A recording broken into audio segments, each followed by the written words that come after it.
आकाशवाणी गोरखपुर से क्षेत्रीय समाचार।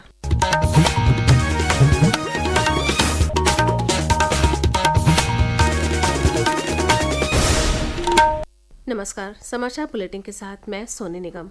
2 दिवसीय दौरे पर आज सुबह गोरखपुर पहुंचे मुख्यमंत्री योगी आदित्यनाथ राष्ट्रीय स्वच्छ वायु कार्यक्रम के तहत नगर निगम की ओर से आयोजित राष्ट्रीय सेमिनार के समापन सत्र में शामिल हुए।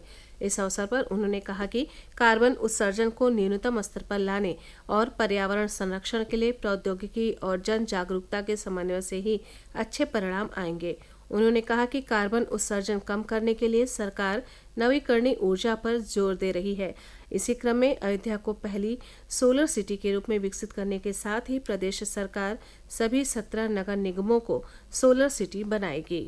प्रदेश सरकार ने अपने यहाँ रिन्यूएबल एनर्जी की भी अपनी एक पॉलिसी दी। हमने तय किया है 22,000 मेगावाट के रिन्यूएबल एनर्जी के लिए, जिसमें से अब तक हम लोग लगभग 6,000 रिन्यूएबल एनर्जी बना चुके हैं सोलर पैनल के माध्यम। देश की पहली सोलर सिटी के रूप में हमने अयोध्या को बनाया है। अयोध्या आज देश की पहली सोलर सिटी है, जहाँ पर जितनी भी रिन्यूएबल एनर्जी हमारी बन रही उसी से वहाँ की स्ट्रीट लाइट जलती। स्ट्रीट लाइट के लिए हम हाइड्रो या थर्मल पावर का उपयोग नहीं करते, वहाँ पर हम लोग सोलर पैनल हम लोगों ने लगाए हैं, उसी से स्ट्रीट लाइट अयोध्या की जलती है। ऐसे ही 17 के 17 म्युनिसिपल कारपोरेशन को हम लोगों ने इसके साथ जोड़ने का कार्य किया है।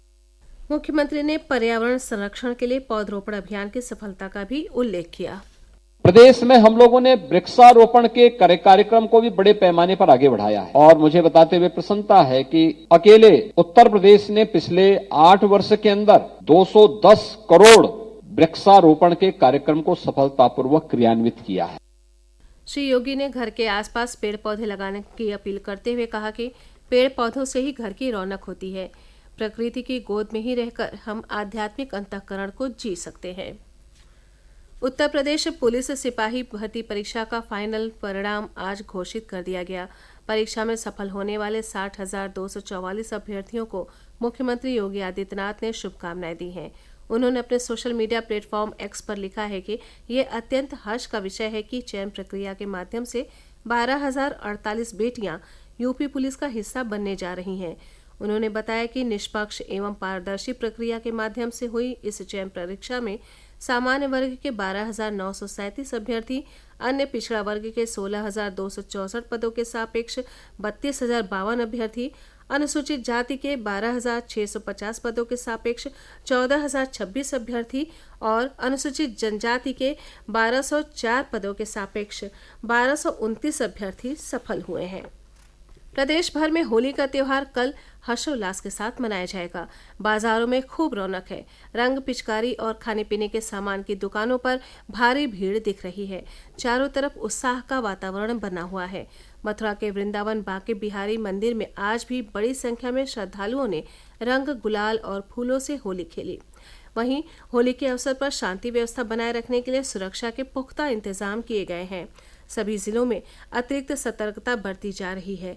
प्रदेश में हाई अलर्ट जारी कर शरारती तत्वों पर लगातार कड़ी नजर रखे जाने का निर्देश दिया गया है। प्रदेश भर में स्थानीय पुलिस के अलावा पीएससी और अर्धसैनिक बलों की भी तैनाती की गई है।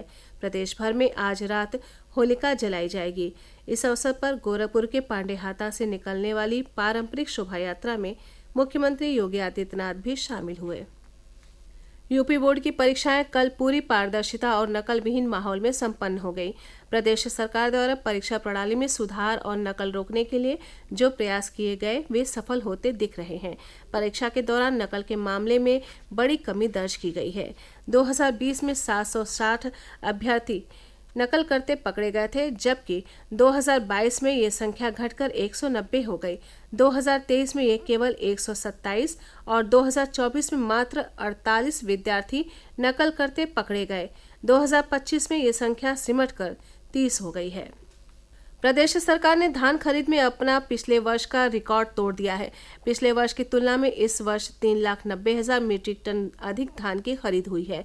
पिछले वर्ष 53,80,000 मीट्रिक टन धान खरीदा गया था, जबकि इस वर्ष खरीद बढ़कर 57,70,000 मीट्रिक टन से अधिक हो गई है।